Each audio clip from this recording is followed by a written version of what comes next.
우리 고등학생들에게 대학 갈 때 자연대 가지 마라. 진짜 그렇게 말씀하시는 예. 장로님들 계세요. 그래서 저는 이제 그런 질문의 답변은 제가 보기에는 저 인문대 사회대가 더 위험합니다. 맞아.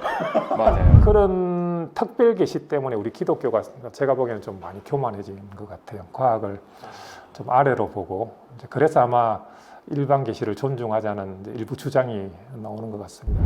또 우리가 성경을 잘 모른다는 이런 겸손함이 항상 필요한 것 같습니다. 저는 과학적 발견이 우리 성경 해석에 얼마나 큰 도움을 주는지 모른다고 생각합니다.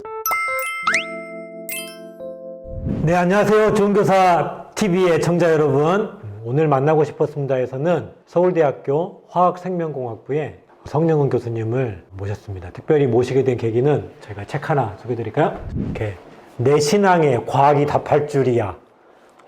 이렇게 예상하지 못했는데 과학이 답을 줄 것 같은 그런 제목의 책입니다. 이번에 이 책을 내신 교수님이신데요. 오늘 이 책의 내용에도 일부 좀 소개할 수도 있을 것 같고요. 하여튼 오늘 사사시 한번 궁금증을 풀어보도록 하겠습니다. 우리 성령은 교수님 모시겠습니다. 안녕하세요. 간단한 자기소개 부탁드리겠습니다.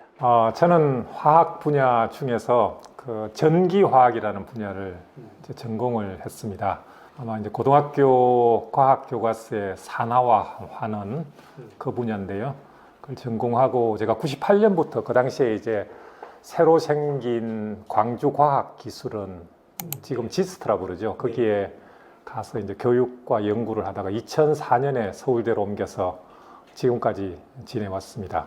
저는 그 대학에서 화학 분야 중에서 물리화학, 또 양자, 역학, 또 전기화학, 표면화학 뭐 이런 다양한 분야를 교육하고요. 이제 가르치고 또 연구는 청정에너지 분야, 그러니까 이제 연료전지, 2차 전지, 배터리라고 부르는 그거나 뭐 관련된 이제 수소 에너지 이런 분야를 연구하고 있습니다. 화석 에너지를 벗어나서 새로운 에너지를 찾는 연구를 하는데 이게 마침 또 현재 기후 위기나 또 탄소 중립과 관련이 있어서 이제 그런 뭐 생태계나 환경 문제에도 관심이 많습니다. 그리고 틈틈이 이제 제가 신앙이니까 이 과학과 신앙과 관련된 그런 강의를 교회나 뭐 기독교 학교 등에 가서 하고 있고요. 지금 기윤실 기독교 윤리 실천 운동 좋은 나무 편집위원으로 이제 거기에도 정기적으로 기고하고 있습니다.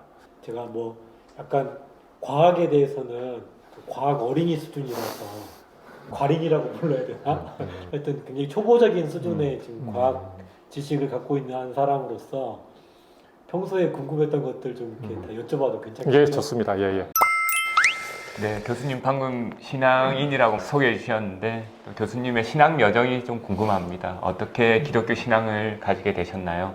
저는 뭐 감사하게도 아버지 쪽, 어머니 쪽 두 이제 집안 모두 기독교 집안입니다. 그래서 어릴 때부터 이제 그런 환경에서 자랐고 그렇지만 스스로 독립적인 신앙은 대학 와서 가지게 된 것 같습니다. 집을 떠나 이제 서울로 와서 예수의 장로 예장 고신척 교회를 다녔고요. 그 다음에 대학의 기독교 동아리 SFC라는 기독교 동아리 활동을 시작했었습니다.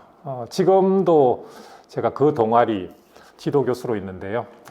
그 당시 이제 지도 교수였던 손봉호 교수님이나 그 다음에 강사로 오셨던 이만열 교수님 이런 분들을 통해서 처음으로 이제 신앙으로 공부를 할 수 있다는 걸 배웠고 이 좋은 교사 운동이 지금 본부가 있는 근처에 당시에 이제 기독교 학문 연구회가 있었습니다. 그래서 기독교 학문 연구회 활동을 통해서 신앙으로 공부를 할 수 있다는 것을 좀 더 확인을 했었고요. 그 사무실에 가면 특별히 이제 이번에 이제 몸이 안 좋으셔서 미국으로 떠난 웨슬리 씨가 그 당시에 그 사무실에 책을 많이 비치했는데요.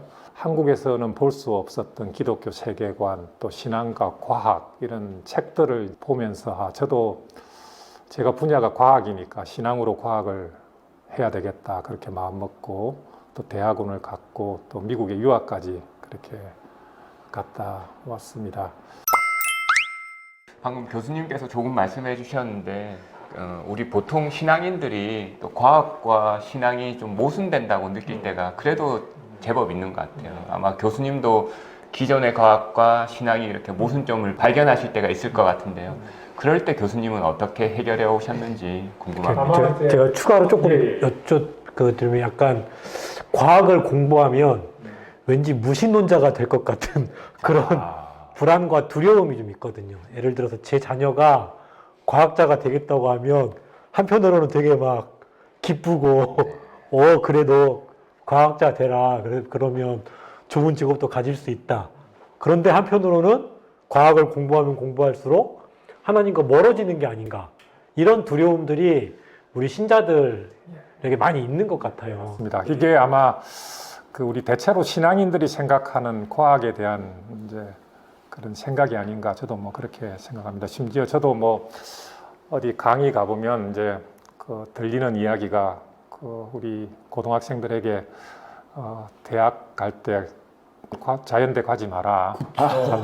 진짜 그렇게 말씀하시는 예. 장로님들 계세요. 그래서 저는 이제 거기 그런 질문의 답변은 제가 보기에는 저 인문대 사회대가 더 위험합니다. 맞아.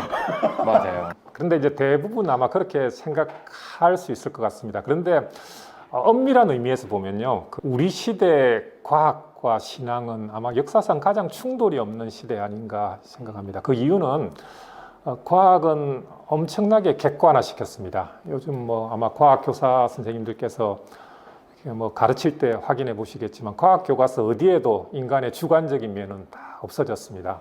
어떻게 하면 조금이라도 주관적인 요소는 다 빼고 굉장히 뭐랄까요, 그 담백한 아무것도 없는, 그러니까 과학 자체를 객관화시켜서 그렇게 이제 가르치려고 하고, 그래서 그 영역을 굉장히 좁혔죠. 용어도 굉장히 전문적인 용어를 쓰고, 그래서 수치화하고 뭐 법칙, 뭐 하여튼 어떤 사진들, 모양, 뭐 그런 것들만 가득하지 거기에 어떤 인간적인 그런 면이 드러나지 않게끔 그렇게 객관적으로 그렇게 만들어 놓고, 그러면서 이제 과학은 가장 객관적인 학문이다, 이제 그렇게 주장하니까요. 겉보기에는 그렇게 말하면 과학과 신앙 사이에는 충돌할 이유가 사실은 없습니다. 근데 실제로는 서점에 가보면 번듯이 이제 과학자들이 과학자의 이름으로 과학적으로 검증해 봤더니 하나님이 없다, 이제 그런 책들이 난무하죠. 대표적인 게 이제 도킨스나 뭐 호킹 같은 그런 저작들에 보면 과학으로 그렇게 연구해 보니까 하나님이 없더라,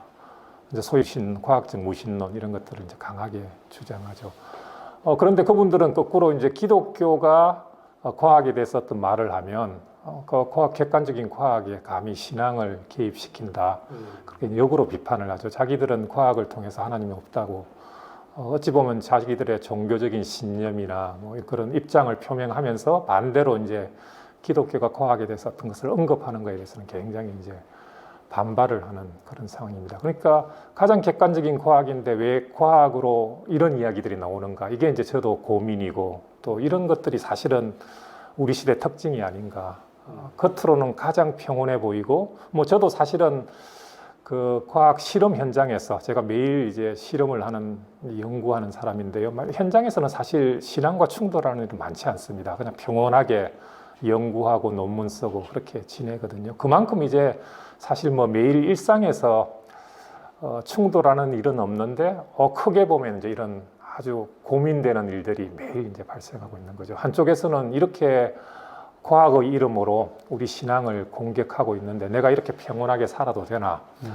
그분들은 대중 강연들을 통해서 혹은 또 책들을 통해서 끊임없이 우리 신앙을 공격하는데, 그런 것들이 아까 질문하신 이제 그 많은 신자들이 또 우리 자녀들을 과학 공부를 시키면 되겠는가 하는 우려를 표시하게 되는 것 같습니다. 그래서 저도 이제 기회가 되는 대로 그런 분야에 대해서 강연도 하고, 또 우리 신앙이 과학과 충돌하지 않는다, 이제 그런 면을 이제 부각시키려고 굉장히 노력하죠. 그러니까 가만히 살펴보면, 그러니까 이제 결국은 신앙과 과학의 충돌이라기보다 이제 이 과학이라는 이름으로 소위 과학적 인간관, 과학적 세계관을 표명하는 거죠. 과학의 이름으로 본인의 어떻게 보면 과학자들의 신념, 그 종교적인 어떤 생각들을 이제 표현하는 거니까요. 크게 보면 과학주의라 할까요?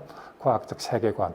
그러니까 그것과 우리 기독교적인 세계관의 충돌이랄까요? 그러니까 신앙과 과학의 충돌이라기보다 그런 면에서 저는 그것을 좀 구분할 필요가 있을 것 같습니다. 제가 이제 이 책에도 그 내용이 나오는데요. 스티븐 호킹이 뭐 자기 그 책에 구절구절 하나님은 없다. 하나님이 이 세상 안 만들었다. 이런 주장하는데 저는 뭐 그것을 그 사람의 과학적 결론이라 보지 않습니다. 자기의 종교적 신념이지, 자기 세계관이죠. 그러니까 그런 면에서는 호킹이 굉장히 뛰어난 학자인데요. 저는 그 호킹의 과학과 그분의 개인적인 신념, 그 세계관을 구분하는 지혜가 우리한테 참 필요한 것 같습니다. 그 두 개를 혼돈하지 않도록 과학과 과학주의랄까요? 이런 것들이 혼돈되지 않게 하는 이제 그 일이 굉장히 중요하다고 이 생각합니다. 연구의 결론과 또 그것에 대한 어떤 해석을 어떻게 구분할 건가 이런 것도 좀 그렇죠. 지혜가 좀 많이 필요하네요. 예, 그렇습니다. 그렇지만 뭐 개인적으로는 우리 과학이 너무 객관화돼서 과학의 어떤 신앙적 표현을 못한다는 것은 참 안타깝게 생각하고 있습니다. 아마 우리 교사들께서도 학교에서 가르칠 때도 그런 이제 아쉬움을 가질 건데도 저도 뭐 이 과학 활동을 하면서 아, 이게 참 하나님의 지혜가 참 크고 크다는 걸 매 순간 느끼는데 그런 표현을 전혀 할 수가 없는 시대에 살고 있죠. 그런 표현을 한 줄이라도 쓰면 논문이 받아들여질 리도 없고요.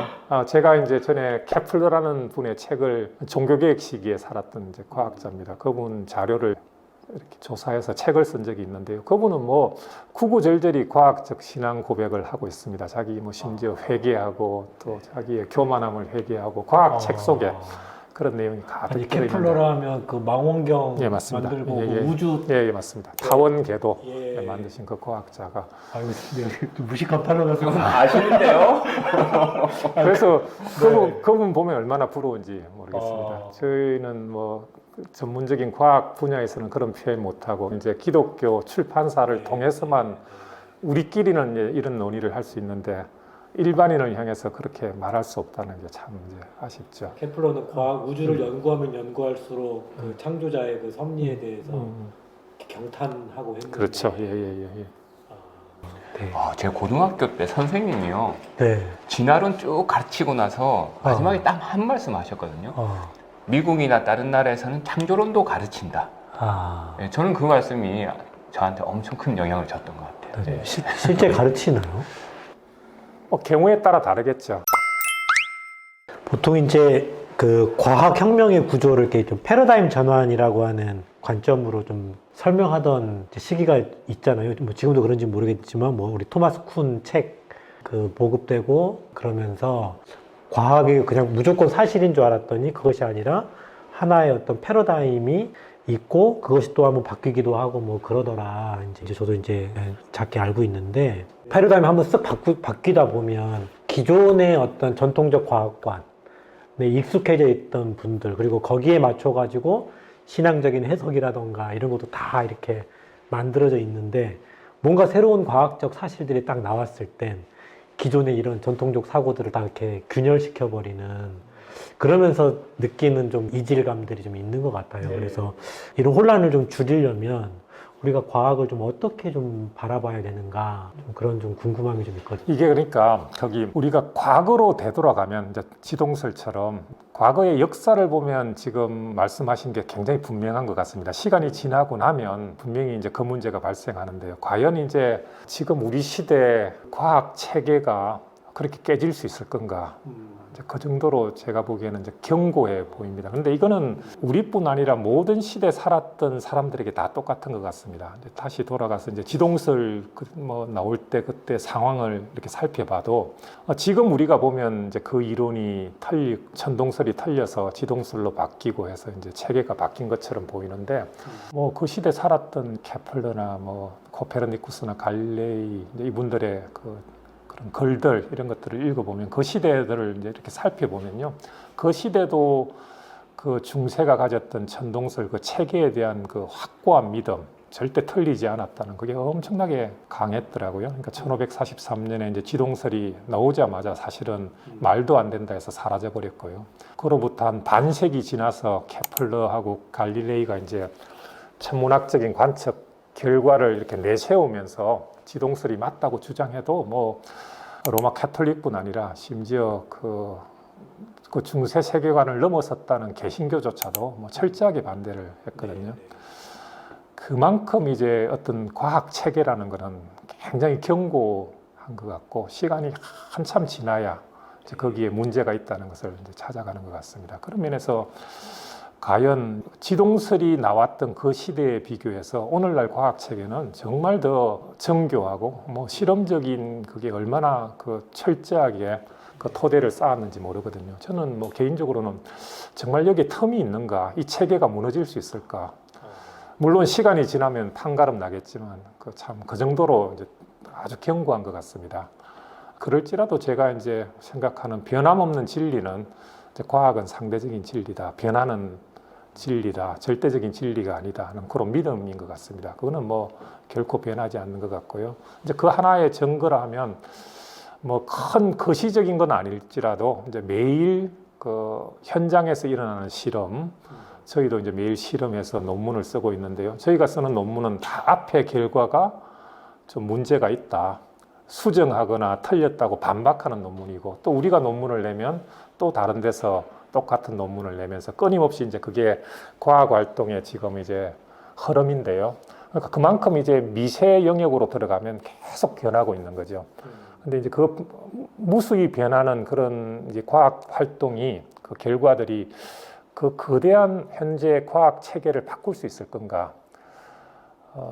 그렇게 의문이 들 정도로 견고하지만 결과적으로는 결국은 그것도 변하는 진리라는 그 믿음. 그게 어떻게 변할지는 시대가 지나봐야 되고 그 우리로서는 그런 시대적인 한계를 가질 수밖에 없지 않을까 이제 그렇게 생각하고 아마 비교적 이제 그 중에서 기원론이 좀 약한 고리는 약한 고리인 것 같습니다. 빅뱅 이론이나 진화론 같은 이론은 이제 그 과거에 일어났던 일이고 누구도 본 적도 없고 일회적으로 일어났던 사건이니까 그걸 이제 과학 체계 안에 넣는 것은 사실 그게 그 우리가 일상적으로 실험할 수 있는 과학하고는 좀 달라서 그쪽은 조금 약하기는 한 것 같습니다. 그래서 아마 그 부분에 대해서 우리 기독교에서도 계속 좀 파고들고 또 반대로 그에 대해서 과학계에서도 많이 반박을 하는 것 같은데요. 그렇지만 거기도 워낙 지금 천문학이 발달하고 또 우주 과학이 발달하고 생물학도 발달하고 있어서 제가 보기에는 거기에도 훨씬 더 견고한 체계를 만들어갈 가능성이 꽤 있을 것 같습니다. 그래서 과학이 허술해서 무너질 거다 이런 그런 어찌 보면 낭만적인 생각이랄까요? 그런 것보다 저는 변함없이 과학은 상대적인 진리다 이 믿음으로 우리 눈에 우리 시대에 잘 안 보일지 그런 굳건한 믿음이 필요하지 않을까 뭐 저는 그렇게 생각하고요. 과학과 신앙의 관계에서 하나 더 생각할 점 서로 과학과 신앙 사이에 어찌 보면 논쟁이랄까요? 이 충돌을 피하기 위해서 이제 제한되는 게 이제 과학은 일반 계시고 성경은 특별 계시니까 서로 존중하자. 일종의 타협? 뭐 타협, 뭐 완전히 구분한다. 그렇지 영역을 존경하자. 저는 일리는 있다고 생각하는데 이제 그 과연 그런가 의문을 이제 제기하는 사람인데요. 과연 일반 계시인 과학으로 과학을 열심히 탐구하면 하나님을 찾을 수 있을까? 저는 뭐 그렇게 보지는 않습니다. 어렴풋이 이제 신의 존재는 짐작하겠지만 그 신이 인격적인 하나님이시고 삼위일체로 계시는 하나님이라는 특별 계시 외에는 알 길이 사실은 없는 거죠. 그럴 때 그런 특별 계시 때문에 우리 기독교가 제가 보기에는 좀 많이 교만해진 것 같아요. 과학을 좀 아래로 보고 그래서 아마 일반 계시를 존중하자는 일부 주장이 나오는 것 같습니다. 그래서 저는 우리가 특별 계시로만 일반 계시를 알 수 있다는 주장은 옳지만 그러나 우리가 가진 성경 해석 또 우리가 성경을 잘 모른다는 이런 겸손함이 항상 필요한 것 같습니다. 저는 과학적 발견이 우리 성경 해석에 얼마나 큰 도움을 주는지 모른다고 생각합니다. 제가 이제 이 책에서도 그 이야기를 많이 하는데요. 과학적 발견, 과학적 내용이 우리가 성경을 좀 다시 보게 하고 또 몰랐던 것을 좀 더 알게 하고 성경을 쓰신 하나님이 생각보다 훨씬 더 풍성하신 분이라는 것을 과학을 통해서 알 수 있으니까요. 서로 상호 돕고 하는 게 충돌할 것보다 훨씬 서로를 도와서 우리 신앙을 더 풍성하게 하고 과학도 과학의 본연에서 과학을 하나님이 내셨다는 사실을 더 알게 하는 데 있어서 서로 큰 도움을 주는 분야지 뭐 충돌해서 싸울 분야는 아니라고 생각을 합니다. 이런 이야기를 나눌수록 어렵지만 또 재밌는 네, 게 네. 있어요. 어, 저도 항상 빅뱅 이론을 어느 정도는 인정하지만 또 과학계가 인정하지만 또 그럼 그 초기에 그 시작은 어떻게 됐는가 저도 늘 궁금하고요. 또 제 친구 중에도 이 우주가 너무 정교하기 때문에 그리고 우리 몸이나 자연세계가 너무 정교하기 때문에 신이 있다는 걸 더 믿기 어렵다 이렇게 얘기하거든요. 저희 같은 경우는 너무 정교하기 때문에 지적 설계자가 있을 거다 이렇게 얘기하는데 그래서 또 이런 우주를 생각할 때 와, 이렇게 크신 하나님이 우리를 어떻게 한 사람 한 사람 또 이렇게 인격적으로 만나주시나 이게 제 궁금점이거든요. 예, 이런 얘기 조금 해주시면 좋겠습니다. 사실 이제 이 우주가 얼마나 큰가 지금 뭐 올 2022년 여름부터 이제 제임스 웹 우주망원경이 이제 관측을 시작했는데요. 역사상 가장 성능이 좋은 망원경이죠. 이게 제가 2022년 11월에 이제 지금부터 그 134.5억 년 전 은하를 발견했다. 관측을 했죠.